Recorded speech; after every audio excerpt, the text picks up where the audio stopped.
So in this segment, we're going to be discussing Sunak risks a full-scale trade war with Brussels by scrapping EU law. So this is about the EU retention bill, or I call it the EU deregulation bill in the context of the UK.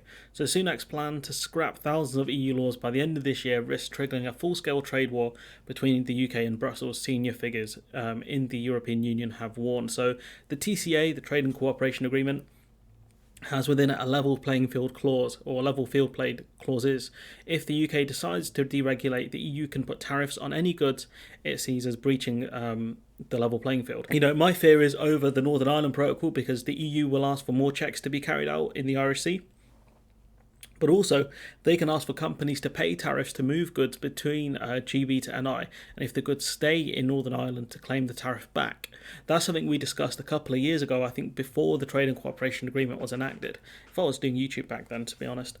I am, of course, worried about this if the EU does put tariffs on GB goods, because then that will kill off our exports even further and shrink the economy even more than it has shrunk now. Letters from leading EU politicians seen by the Observer reveal deep concern that the UK is about to lower standards in areas such as environmental protection and workers' rights, breaching the level playing field provisions that were at the heart of the post-Brexit Trade and Cooperation Agreement. We spoke about how the EU could essentially start putting tariffs on us, a trade war within a week. We've spoken about that previously. In retaliation, EU leaders in the Commission, the EU Parliament, and the Council of Ministers are preparing what they call their own unilateral rebalancing measures in secret in Brussels, sources say. These are certain to include the option of imposing tariffs on UK goods entering the single market. So it would be GB goods, to be fair, because the Northern Ireland goods wouldn't be tariffed or checked. These kind of things are not a secret. We have spoken about them before. The Trade and Cooperation Agreement is built so a trade war can break out very quickly. We will face further checks to make sure GB goods are up to the standards of the EU. So this can escalate very, very quickly.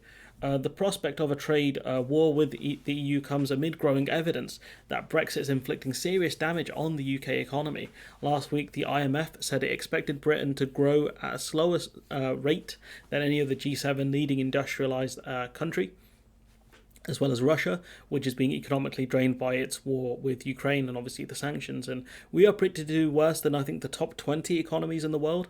I think the Russia example, everyone is saying, shows how badly we are doing. But because the issue is the numbers are based on percentage growth of the previous quarter or year, given that Russia's economy tanked really hard, it makes sense it would bottom out and maybe grow a bit at some point, versus the UK, which has had minimal growth. I mean, in quarter four, we had zero growth. Like, it was stagnant.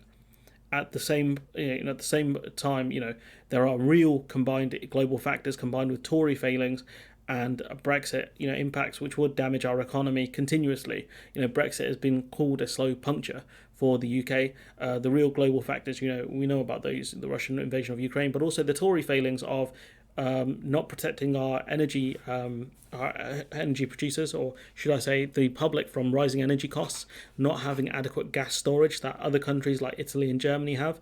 For example, amongst other things, we pay the highest for energy in the world. How is that even possible?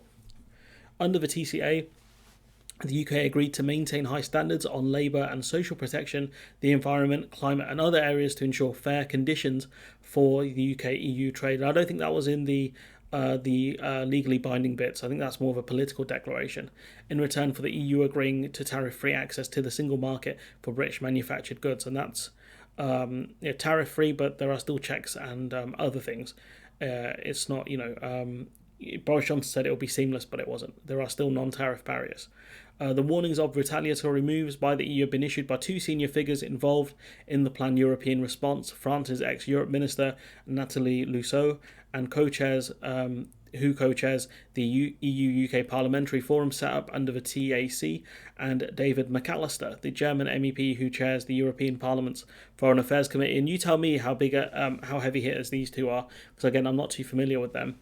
These do not sound like the average EU-based politicians, though. These sound like serious people who are very concerned with the actions of the UK.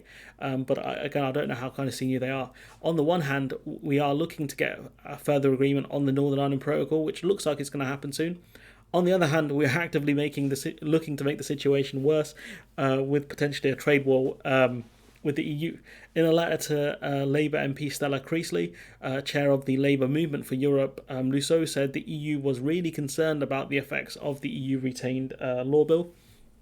She told Creasley, quote, "The European Commission is closely following the situation and is making sure to be ready for any additional controls that would be needed to protect the EU single market starting from the 1st of January 2024, end quote. And the issue for the EU will be, and the same for all of us really, is that we won't know what rules have been axed. Unless ministers ask for extensions, anything can be axed that they deem to be an EU legacy law and unnecessary. Some regulations are not included, like Solvency II, which is a bit confusing. No one will really know what's gone potentially for weeks without extensions. Parliament will be on recess when the sunset clause kicks in, so this is really scary stuff here." Charles Grant, director of the Centre for European Reform think tank, said the worries in Brussels were real and ran deep. He said, quote, "The EU is getting seriously concerned about the impact of the retained EU law bill on the level playing field. It fears that if the UK abandons high social and environmental standards, its companies will have an unfair competitive advantage over EU firms. The Trade and Cooperation Agreement allows the EU to take countermeasures against the UK for breaches of the level playing field, for example, by removing zero tariff access to the European market.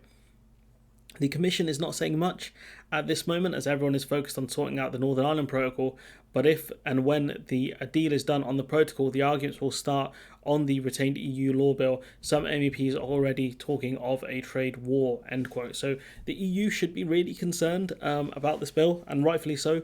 I think, especially in the context of Northern Ireland as well, because the DUP will continue to kick off about this, and so will other unionists.